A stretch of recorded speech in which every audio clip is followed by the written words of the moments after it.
Traveler, Paimon. I suppose your story is ready. Yep. How about you? story? Do you need Oh, some more never mind. time? No need. I am also ready to tell my story. Okay. Paimon calls dibs. Paimon first! Please, go ahead. Okay, here goes. Once upon a time, there was an evil researcher who went into the mountains and did a crazy experiment on whopper flowers to transform their appearance. After a lot of pain and suffering, the whopper flowers finally took on a human form. Then they stood by the side of the mountain to wait for unsuspecting bypassers. To whoever spoke to them, they would ask some questions such as, "Who am I? Who are you?" If the bypasser got the wrong answer, the last sound they'd make would be a yelp before the whopper flower ate them alive in one bite. Ooh, truly frightening. What the? You two aren't scared at all! Okay. Don't go nitpicking, okay? If you didn't like the story, go write your own!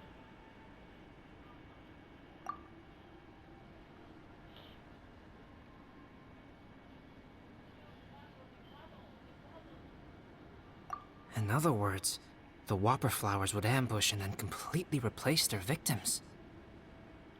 And then what? Go back to where the person lives? Enter their home? Eat their whole family? Paimon made up this story, but now Paimon's the one who's scared by it. It's a good story. Oh, may I write it down? I may bring it up in future conversations. What for? Just to scare people with? Yes. You've got a real mean streak, Albedo. Mine is a little longer than yours. It starts with an alchemist. Okay. A great alchemist once created Subject 1. Subject 1 was her proudest achievement, and successfully blended into human society. No one ever would have thought that this friend of theirs was in fact a synthetic human. However, unbeknownst to Subject 1, the alchemist had tried the same experiment many times before he had come into being. Some of the rejects from failed experiments had been discarded, but had not died. Subject 2 was one such failed experiment. He was swallowed by a great dragon that came to rest upon a snow-swept mountain. Many years later, he was resurrected by the dragon's mysterious power. He saw all kinds of people on the mountain, including Subject 1, who had somehow miraculously blended in among them. Never in Subject 2's wildest imagination had he thought it possible for experimental life forms such as they to deceive everyone so successfully. He saw the way humans accepted Subject 1 as a friend, witnessed their affection as they addressed him by name. This was what Subject 2 wanted. Now, all that Subject 2 desired was to replace Subject 1 and take the joy of his existence for himself. This is giving Paimon the chills. So scary. Subject 2 began to unfold his plan. He stole Subject 1's books and notes, and studied all that Subject 1 had learned from the alchemist. Subject 2 was highly intelligent, and he learned quickly. He changed his face into an exact replica of Subject 1's face. Then, he found a plant with mimicry capabilities, and transformed it using dragon blood and alchemy. And so, not only did Subject 2 transform his own appearance to perfectly match that of Subject 1, he also created a third entity, Subject 3. What? There's 3 of them now? But Subject 2 wanted to become a perfected human. So, he erased a mark on both his and Subject 3's necks. For these marks were symbols of imperfection. In my view, it was probably a subconscious act, an instinct. He so desperately craved to become a perfect human being that he forgot something. Human beings are defined by their flaws. Subject 2's plan was meticulously crafted. Subject 3 would draw Subject 1's attention. After Subject 1 disposed of Subject 3, he would assume the threat had now disappeared and would let his guard down. The next moment that Subject 1 was alone, Subject 2 would make his move. He would eliminate Subject 1 and become the only one remaining. He would secretly replace the Subject 1 of everyone's memories and inherit his identity, residence, clothing, sword, name, and friends. People would have no idea that the individual they knew had become somebody else from one day to the next. This is way too scary. Paimon's never gonna be able to trust anyone again. But just before Subject 2 could carry out his plan, a unique stranger entered the mix. Subject 2 tried to make contact with this person, but found that they could somehow sense he was different from Subject 1. Huh? What's wrong? Are you scared?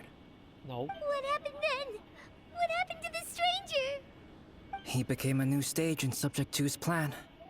One more person that Subject 2 had to dispose of. It's as if there were 3 identical roses in a garden.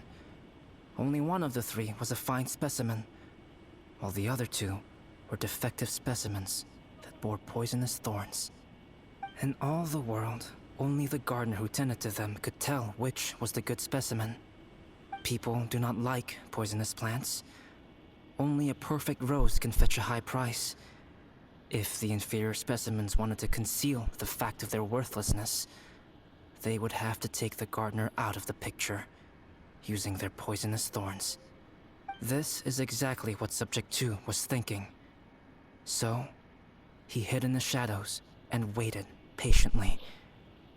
Maybe soon, he would get his chance to become truly human.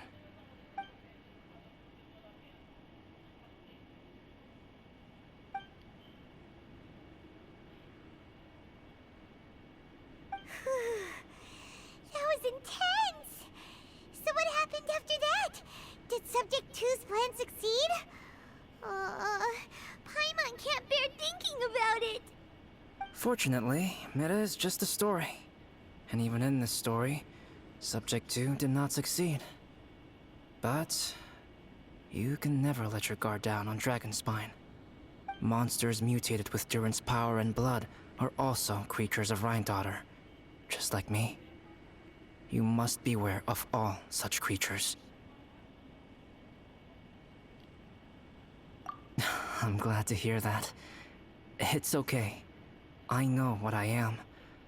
You and I are both different, so there is no need for me to hide the truth from you.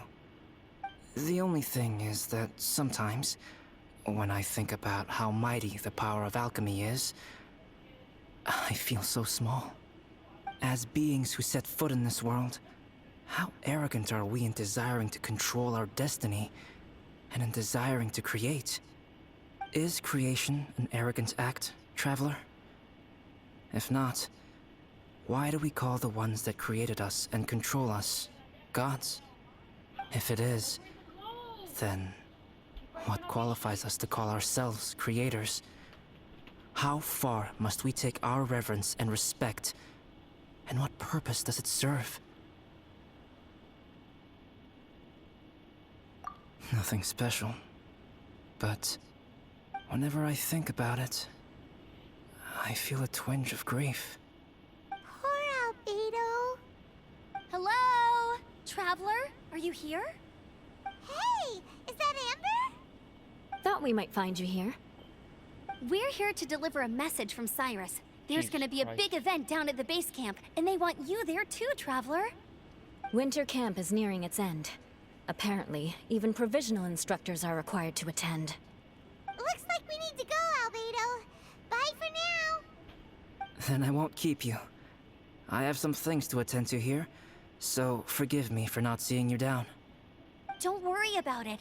There have been no issues getting up and down the mountain recently. Is everyone ready? Let's not keep them waiting.